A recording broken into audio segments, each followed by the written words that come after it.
Este é o Trocando Ideias, o seu programa de perguntas e respostas da Igreja Presbiteriana de Pinheiros, com a participação ilustre do reverendo Hernandes Dias Lopes. Tamo junto, Thiago. Tudo bem com o senhor? Tudo bem, querido. E você? Tudo bem, pastor. Animado para esse programa de hoje? Animadíssimo. Você pode mandar sua pergunta para cá, é só mandar o e-mail para cá, bata papo conosco, tá bom? Você pode mandar a sua dúvida que o pastor Hernandes a responderá. Eu vou direto para a nossa primeira pergunta do programa de hoje, e foi o Diel Silva quem nos enviou. E ele pergunta o seguinte: existe um tempo certo para um homem servo de Deus casar? Obrigado desde já. Vira e mexe aparece uma pergunta dessa, né, pastor? Seja provocação para você, não, Thiago? Pode ser que sim. Ou para o Felipe, quem sabe? Para o Felipe, para a Sabrina, a gente tem um time aqui esperando, entendeu, para subir para o altar. Pois Mas é. vamos ver o que o pastor fala sobre isso. Bom, essa é uma boa pergunta. Se tem uma idade certa ou um tempo certo. Eu acho, sabe, Thiago, não tem uma idade certa. Nós temos pessoas na nossa dinâmica de vida que se casaram muito cedo, jovens, bem jovens, e que constituíram família bem jovens, e que viram seus netos crescer, e até seus bisnetos, né? Isso é um privilégio, uma bênção, poder casar jovem assim é uma bênção. A nossa geração, infelizmente, ela parece, eu digo infelizmente, ela mudou, parece que o conceito, né? A pessoa está casando bem mais velho. Por quê? Porque acha que tem que ter tudo pronto para casar. Tem que ter casa, apartamento, carro, bom salário, estabilidade. Pós-graduação, mestrado, intercâmbio. Doutorado, pós-doc. Aí quando vai ver está com 52 anos. Aí passa a hora, né? Então, vamos dizer, eu não sei a experiência de todo mundo, mas eu quando casei, eu não tinha nada, eu tinha sonho. E a gente vai construindo junto, vai construindo junto. Agora, o que é importante é ter convicção de que a pessoa com quem você está se casando é a pessoa de Deus para a sua vida. Porque não pode também casar assim atabalhoadamente. Há pessoas que não refletem antes de casar. Há um ditado chinês que diz assim: abra bem os olhos antes de se casar, depois feche-os. Porque tem gente que não vê nada no namoro, no noivado, aí depois, mas não era isso que eu queria. Mas... Não, você viu aí. Você não viu por causa de quê? Deixa eu lhe dizer uma frase importante. Um namoro ruim é um ensaio trágico para um casamento desastroso. Então, não espere que o namoro ruim vai dar um casamento bom, não. Então, qual é a época certa? A época certa é quando você encontrou aquela pessoa de Deus que trouxe paz para o seu coração, o relacionamento é saudável, é respeitoso, é amoroso, é harmonioso, tem a bênção da família. Aí, casa. E como é que a gente faz para saber que essa pessoa é de Deus? Primeiro, alguns princípios. Essa pessoa tem família, respeita a família, essa pessoa teme a Deus, o namoro, o noivado é harmonioso, tem paz na alma, tem tranquilidade no coração, essa pessoa respeita você, essa pessoa honra você, essa pessoa gosta de trabalhar ou vive no mundo da lua. Então, são princípios e valores que são fundamentais. Essa pessoa, de fato, nasceu de novo, comprometida com Deus, ou está no caminho desse processo de santificação, são sinais, pistas que a gente pode ter. Agora, não tem que ser com 30 anos, tem que ser com 40 anos, tem que ser com 20 anos. Não existe nenhuma receita de bolo nesse sentido. Perfeito. Nós vamos para a próxima pergunta, que vem de Leudo Vicente. Olá, Tiago e pastor Hernandes. A minha pergunta é: quero ajuda para entender esses dois textos que falam sobre coração. Provérbios 4, 23 e Jeremias 17, 9. Há uma contradição nesses dois textos? Desde já agradeço. O pastor Hernandes está munido com a Bíblia aberta já. Então vamos lá. Primeiro texto, 4, 23. Provérbios. Sobre tudo o que se deve guardar, guarda o coração, porque dele procedem as fontes da vida. Já Jeremias 17, 9 diz assim: enganoso é o coração mais do que todas as coisas, e desesperadamente corrupto, quem o conhecerá? Veja bem, tanto o bem quanto o mal procedem do coração. Provérbios está olhando para o lado positivo e dizendo o seguinte: guarda o seu coração, porque dele procede as fontes da vida. Jeremias está olhando para o lado negativo e está dizendo que esse coração é desesperadamente corrupto. Porque, na verdade, Tiago, quando fala o coração nosso é um músculo, né? O coração não pensa, o coração não sente. Está falando da nossa cabeça. E quando está falando da nossa cabeça, está falando de princípios, de valores, daquilo que nós cremos, daquilo que é a base da nossa vida. Porque o pensamento produz o comportamento produz o sentimento. Então, eu não mudo uma pessoa na base do sentimento, nem do comportamento, eu mudo na base do pensamento. Primeiro mudo os valores, os princípios, o arcabouço do que você crê. Isso muda o seu comportamento. Mudando o seu comportamento, muda o seu sentimento. Então, os dois textos não estão em contradição. Um olha para o lado positivo, diz, guarda o seu coração, dele procede as fontes da vida. O outro olha para o aspecto negativo e diz, olha, o coração é desesperadamente corrupto, quem o conhecerá?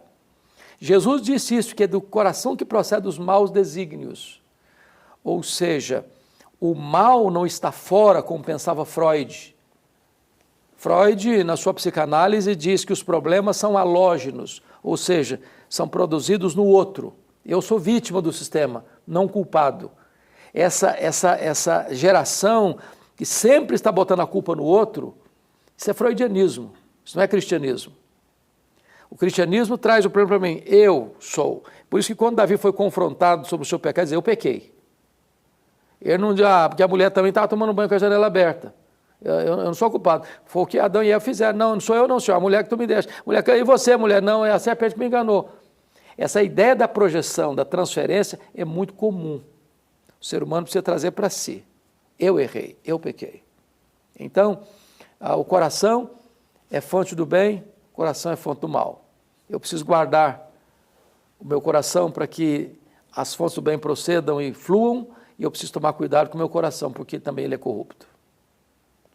Antes de passar para a próxima pergunta, eu quero convidá-lo a curtir esse vídeo e também para mandar a sua pergunta para cá, tá bom? Está aparecendo o e-mail para você mandar a sua pergunta para nós.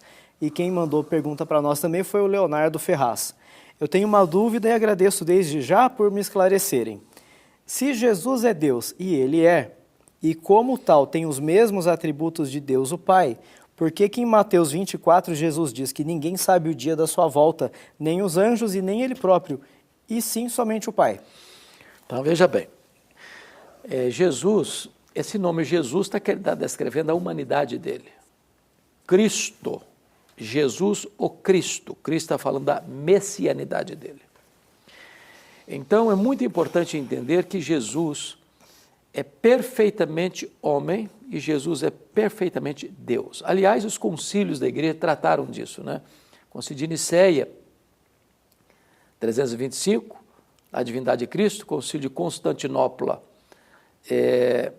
tratou da humanidade de Cristo. E o concílio de Calcedônia tratou da pessoa divina humana de Cristo. 325, a divindade. 381, a humanidade. 451, a divindade e humanidade numa só pessoa. Então, quanto homem, Jesus tinha limitações. Por exemplo, se ele estava em Jerusalém, ele não estava na Galileia. Quanto homem, Jesus teve fome, precisou comer. Quanto homem, Jesus teve sono, precisou dormir. Quanto homem, Jesus tinha necessidades que precisavam ser supridas, e as supriu. Quanto Deus, ele pré-existe ao tempo, à história, ele é eterno. E é por isso que João vai dizer, lá em João 1:1, assim, no princípio era o verbo, e o verbo estava com Deus, e o verbo era Deus. Quando tudo teve um princípio, o verbo, que é a segunda pessoa da Trindade, pré-encarnada, já existia. Quando ele diz lá em Mateus 24, que acerca daquele dia ninguém sabe senão o Pai, ele está falando com quanto homem. Que com quanto Deus foi ele que criou o universo. Com quanto Deus é ele que sustenta o universo. Com quanto Deus ele sabe todas as coisas do passado, do presente e do futuro e as tem no seu eterno agora.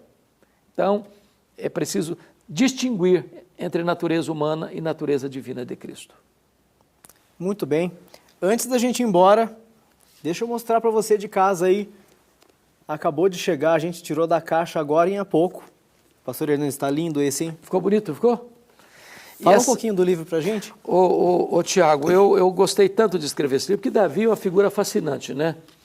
Davi alcança os pontos mais altos, os picos da vida e da comunhão com Deus, e Davi desce às profundezas abissais do pecado. É muito curioso que no capítulo 10 deste livro, capítulo 9 deste livro, há um gesto muito bonito de Davi de receber um filho de Jonatas, que era aleijado de ambos os pés, na sua mesa. Mas no capítulo 11, esse mesmo Davi que recebe um aleijado na sua casa e o trata como filho, manda matar o marido de uma mulher com quem ele adulterou. Isso é o coração humano. Às vezes, capaz de fazer grandes atos de bondade e daqui a pouco fazer grandes atos de crueldade. Este homem é chamado homem segundo o coração de Deus, não porque ele era perfeito, mas porque ao ser confrontado, nunca se desculpou, ele sempre se humilhou diante da presença do Deus Todo-Poderoso. É fascinante para mim, é um livro prático, são 30, deixa eu ver aqui quantos capítulos, são 26 capítulos, para quem gosta de dar estudo bíblico e pregar. Esses textos estão divididos homileticamente para facilitar o entendimento. Eu acho que vai ser uma experiência maravilhosa a leitura. Estou gostando. Muito bom. Gostei de escrever, estou gostando de ler, porque eu sempre, quando eu recebo o livro, eu releio o livro. Aí eu começo a ler o livro como se eu fosse o leitor e não o autor da obra. Perfeito, tá aqui, ó. Conheça então o lançamento do pastor Hernandes. Pastor, a gente tem alguns segundinhos antes de ir embora, a gente pode falar rapidamente da igreja? Da igreja, posso. Você que mora em São Paulo, você não pode deixar de vir. Igreja Presbiteriana de Pinheiros, do lado da Ponte Cidade Universitária. Venha para cá, participe com a gente. Se você mora fora de São Paulo, você pode assistir a IPP-TV e o canal do YouTube da igreja se inscrevendo. Igreja pastoreada pelo reverendo Arivaldo Dias Casimiro, eu tenho o privilégio de estar lá com ele, sendo um pastor colaborador da igreja, e nós queremos acolher você com todo o carinho, você e toda a sua família. É isso, Tiago. Este foi o Trocando Ideias número 241. Muito obrigado por ter ficado conosco até o finalzinho do programa e a gente espera você no próximo programa. Até lá. Tchau, tchau, gente. Um abraço.